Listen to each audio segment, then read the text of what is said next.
This is TWiT. We have a second instance of a highly popular Android app being sold for the express purpose of exploiting the app's well-earned existing install base for adware profit. And, one instance is an event. Two, I would say we're beginning to see a trend.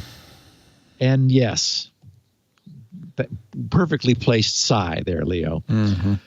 For some time, MalwareBytes has been exploring how a previously trusted, useful barcode and QR code scanner app on Google Play that accounted for over 10 million installs had suddenly become malware overnight.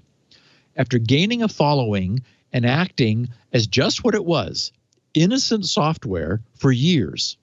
More recently, Android users began to complain that their mobile devices were suddenly full of unwanted ads. This suddenly troublesome app was just called Barcode Scanner, kind of generic. And it was finally identified as the source of this nuisance and is now tracked as android/trojan.hiddanads.adqr. MalwareBytes determined that recent malicious updates of that app had resulted in aggressive advertisement pushing, which had been added to the app's code.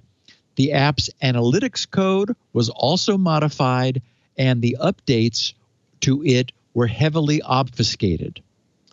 MalwareBytes concluded that the app's owner, Lavabird Limited, was likely to blame, since that was the ownership registration at the time of the update. And once reported, the software was pulled from the Google Play Store. So there was a window of time during which the new owner had basically made the good app go bad, was generating revenue from this torrent of ads they were pushing, presumably realizing that their time in the sun was limited before Google would yank it, but they were going to make as much money during this window as they could. So what was equally suspicious was that at the time, Lavabird did not respond to requests for comment from MalwareBytes. However, the vendor has since reached out to MalwareBytes with an explanation of the situation. So that is to say, Lavabird said, okay, look, here's what's going on. So on the 12th of February, 12th of this month, which was Friday, a couple Fridays ago, MalwareBytes said that Lavabird blamed an account named The Space Team for the changes following a purchase agreement in which the app's ownership would change hands. Yep. Apparently, Lavabird was an escrow-like intermediary between the original author and seller and its eventual purchaser. Lavabird purchased the barcode scanner on November 23rd, and the subsequent Space Team deal was agreed to 2 days later on November 25th. Lavabird told MalwareBytes that they develop, sell, and buy mobile applications.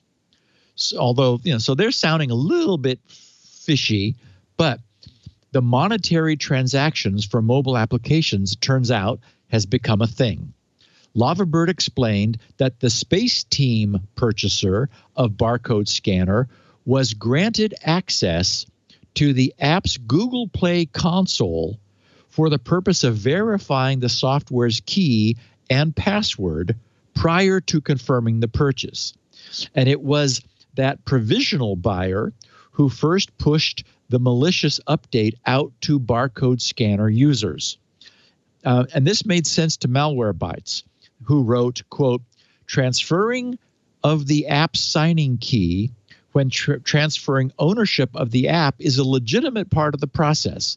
Therefore, the request by the Space Team to verify that the private key works by uploading an update to Google Play seems plausible. after the update was performed, the app was transferred to the buyer's Google Play account on December 7th. However, MalwareBytes said that at the time of the malware update, ownership was still tied to Lavabird. The first malicious update took place well before that, back on November 27th, which was 2 days after the original November 25th purchase, and subsequent updates obfuscated the malware's code until January 5th, when the app was yanked from Google Play. So this tactic has apparently what was apparently more surprising to MalwareBytes than it would be to our listeners.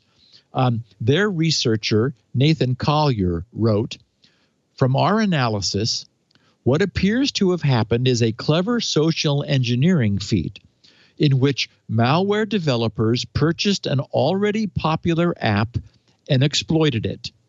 In doing so, they were able to take an app with 10 million installs and turn it into malware, even if only a fraction of those installs updated the app. That's a lot of infections. And by being able to modify the app's code before full purchase and transfer, they were also able to test whether their malware would go undetected by Google Play on another company's account. That is, while it was still under another company's account." So it seems we need a new flag added to Android apps in the Google Play Store, or maybe like a flag added to the update process. You know, an app's change of ownership need not be a malicious event, but it certainly can be. And as I said, we're now seeing instances where good Android apps are being purchased by somebody who wants to exploit them. And, you know, you can hardly blame the original author who created an app. Maybe, you know, it wasn't generating any revenue. It was clean. It was therefore very popular. So he cashes out, this 10 plus million user base for some money. That app is turned into malware. There's now a window of opportunity before Google gets wise to its misbehavior and removes it. But if during that length of time, it can participate in Bitcoin mining, or it can be showing ads that generates revenue, then unfortunately, this is a viable profit model for taking free Android apps and despoiling them for some period of time before they go bad. So the point is, though, the original app wasn't bad. It's an update which is bad. So it would seem useful to, when an update is presented, to also note to the updating end user, oh, by the way, the ownership of this has changed hands.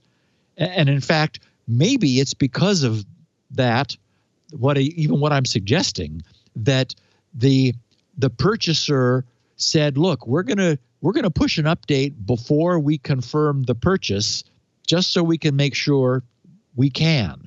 Of course, that update could always be reverted if the purchase didn't go through, but still, it would avoid this approach. But it seems to me, with there being, as you know, the gazillion free Android apps that there are, super popular because they're free, and also because they're behaving themselves, we're going to see this attempt to exploit the trust and credibility which has been built up for exactly that reason. I don't know how we solve that problem, but we are now beginning to see the emergence of this as a new profit model.